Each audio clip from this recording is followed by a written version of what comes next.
Luke Wells sets tone with rapid 100. Somerset return home after a chastening defeat at the hands of Yorkshire in Scarborough. It took their hosts just 2 days to beat the side from the southwest, whose fate is now no longer in their own hands. Lancashire too have some ground to make up after slipping to defeat away at Trent Bridge. In the absence of Craig Overton and Jack Leach, Somerset handed a debut to 19-year-old Ned Leonard.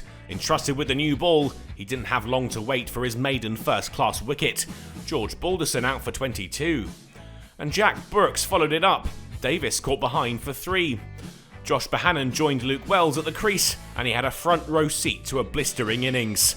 Foot firmly to the floor, the counter-attack came thick and fast, led by Wells, who picked off the Somerset attack, clinically and aggressively.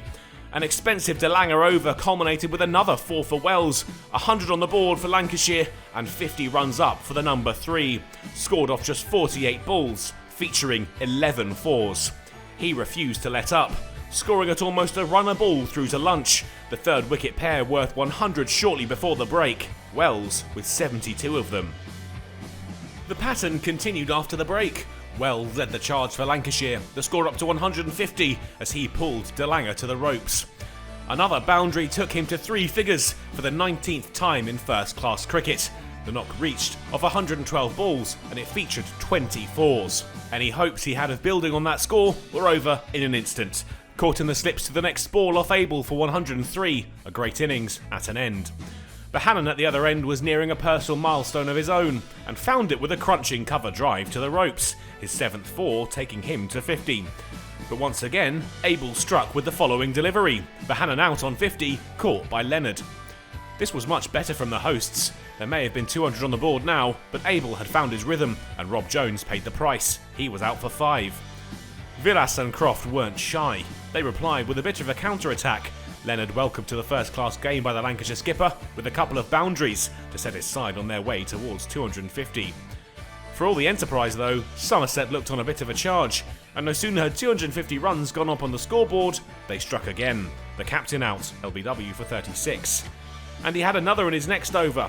Lancashire 7 down, shortly before tea, Lamb trapped in front without scoring. That's how they would remain at the break, the score 276 for 7.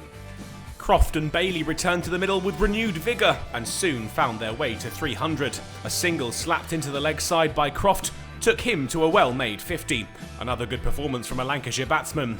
Somerset were trying everything they could, but Croft was resolute, even if that meant wearing one. And the 8th wicket pair played their way to a 50-run partnership off 143 balls, sharing the load and ensuring Lancashire were edging ahead in this contest.